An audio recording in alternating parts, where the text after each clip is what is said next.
Ini peta kekuatan lawan timnas Indonesia jika sudah memastikan lolos ke babak kedua. Setelah memastikan lolos di babak kedua, Indonesia sudah ditunggu oleh 3 lawan berikutnya. Indonesia akan bertemu Irak, Vietnam, dan Filipina. 2 negara teratas di grup tersebut otomatis akan berhak lolos ke fase ketiga berikutnya. Peta kekuatan calon lawan Indonesia di ronde kedua jika menilik ranking FIFA, 3 calon lawan Indonesia memang memiliki peringkat yang lebih baik. Irak menjadi calon lawan Indonesia yang memiliki peringkat terbaik di grup F. Irak sendiri mampu bercokol pada peringkat 69 di peringkat FIFA.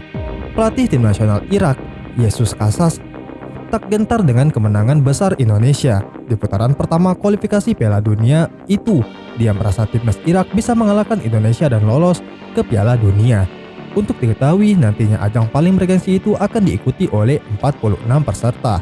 Sebelum tampil di putaran final, semua negara harus tampil di babak kualifikasi termasuk timnas Indonesia. Skuad Garuda pun telah melewati putaran pertama kualifikasi Piala Asia Zona Asia untuk menyingkirkan Brunei dengan agregat 12-0. Kami memiliki pertandingan yang sangat penting di kualifikasi Piala Dunia dan kami akan memastikan bahwa kami mencapai hasil positif untuk mencapai tujuan kami lolos ke final Piala Dunia, ungkap Jesus Casas. Fakta itu seakan menjadi tanda bahwa kekuatan Irak sebagai salah satu negara kuat Asia akan menyulitkan Indonesia. Skuad mentereng yang dimilikinya ditunjang dengan kualitas liga mumpuni yang dimiliki negara itu. Seakan menjadi sinyal bahwa butuh perjuangan keras bagi Indonesia untuk bisa memberikan perlawanan kepada Irak. Lalu Vietnam menjadi calon lawan Indonesia yang juga sudah mampu tembus peringkat 100 besar di ranking dunia. Hal ini dikarenakan kekuatan Vietnam sudah banyak diketahui oleh timnas Indonesia lantaran sudah terlalu sering bertemu di berbagai turnamen tingkat regional. Oleh karenanya, Indonesia berpeluang besar untuk mengalahkan Vietnam nantinya. Terlepas dari hasil kurang memuaskan yang kerap kali didapat Garuda setiap kali bertemu Vietnam, terutama saat era Pak Hang Seo, kini Indonesia punya kekuatan yang tampaknya jauh lebih baik untuk bisa mengimbangi ataupun mengalahkan Vietnam. Kemudian ada pula Filipina. Filipina memang masih memiliki ranking yang lebih baik ketimbang Indonesia. Mereka tercatat saat ini menempati peringkat 132, tepat 2 tingkat di atas Malaysia. Terlepas dari peringkat itu, sepak terjang Filipina dalam mengikuti beberapa turnamen regional tampak mengalami penurunan. Mereka tercatat kerap kali gagal lolos dari babak penyisihan grup Piala AFF dalam beberapa edisi terakhir. Hal itulah yang seharusnya bisa dimanfaatkan oleh Indonesia untuk melewati hadangan Filipina di babak kedua nantinya. Sintayong pun telah menaruh perhatian khusus ke Irak ketimbang Vietnam dan Filipina. Pemain timnas Indonesia dituntut percaya diri. Sintayong langsung memfokuskan timnas Indonesia untuk bersiap bertarung di putaran kedua kualifikasi Piala Dunia, khususnya saat bertandang ke Irak pada bulan November mendatang. Indonesia diharapkan dengan 2 laga tandang pertama yakni melawan Irak dan Filipina. Selain 2 tim tersebut, sebenarnya masih ada 1 lagi tim yakni Vietnam yang juga tergabung di grup F. Namun, laga melawan Vietnam baru diadakan pada Maret 2024 tahun mendatang. Sintayong juga mengindikasikan lebih menilai spesial Irak ketimbang Vietnam dan Filipina. Sintayong menaruh perhatian lebih ke Irak sampai mengirim tim analisnya ke laga tim berjuluk Negeri 1001 Malam itu. Dilansir dari Instagram Iraqi Football Gallery, terlihat dalam laga Yordania versus Irak, staf analis timnas Indonesia Ferry Patriadi dan Kim yang tertangkap kamera. Dalam postingan berikutnya juga terlihat ada analis timnas Indonesia Kim Jong Jin. Asisten pelatih timnas Indonesia Nova Arianto membenarkan kabar itu. Menurutnya ketimbang Vietnam dan Filipina yang sering bertemu, Irak menjadi kekuatan baru yang belum pernah dilawan Indonesia. Pastinya, negara Irak lebih kuat daripada Indonesia. Jadi yang penting pemain harus percaya diri. Bahkan mereka pemain timnas Indonesia nanti harus berani bermain di daerah lawan, ungkap Nova Arianto. Timnas Indonesia akan melawat ke kandang Irak Basra International Stadium pada 16 November tahun 2023 mendatang.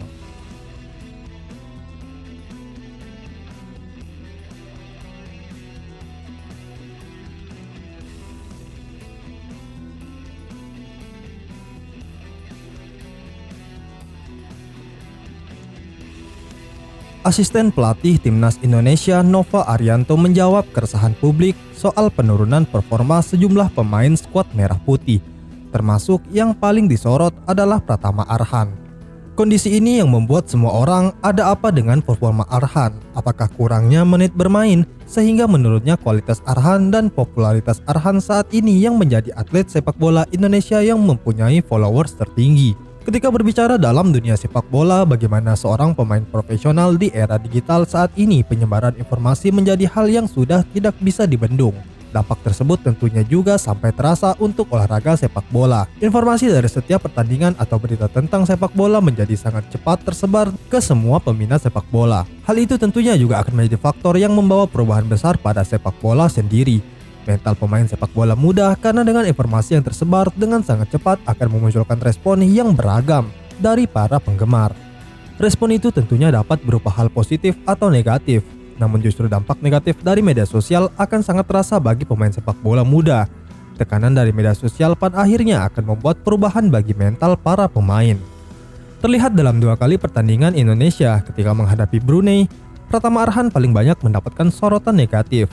Beberapa kesalahan banyak dilakukan pemain milik klub Liga Jepang Tokyo Verdy itu, mulai dari salah umpan dan kurang efektif dalam membantu penyerangan, membuat banyak suara sumbang mengemuka atas permintaan pencoretan Pratama Arhan.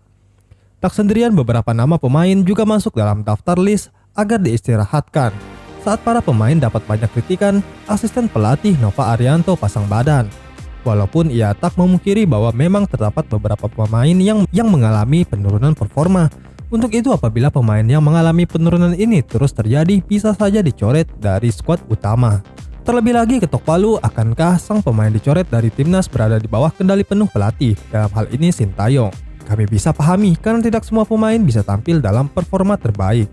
Kadang bisa turun, kadang bisa naik, tetapi ini menjadi catatan terutama untuk Egy dan Arhan, juga pemain yang lainnya, ungkap Nova Arianto.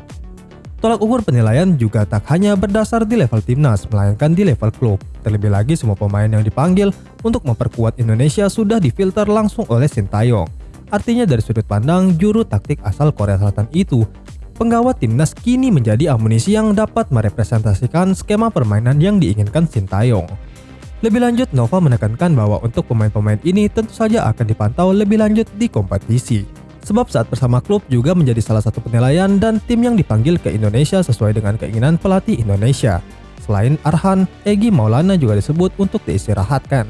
Egy sebenarnya sudah mencetak gol ke gawang Brunei pada pertemuan kedua. Akan tetapi pemain Dewa United ini masih mendapatkan banyak kritikan dan dinilai kurang memberikan kontribusi.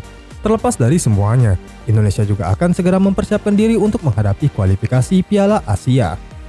Nova Arianto juga berbicara soal peluang wajah-wajah baru yang akan tampil memperkuat skuad Garuda. Seperti diketahui, Indonesia mengantongi tiket ke putaran kedua seusai mengalahkan Brunei Darussalam dalam 2 leg, sehingga tim asuhan Sintayong ini menang agregat dengan skor 12-0.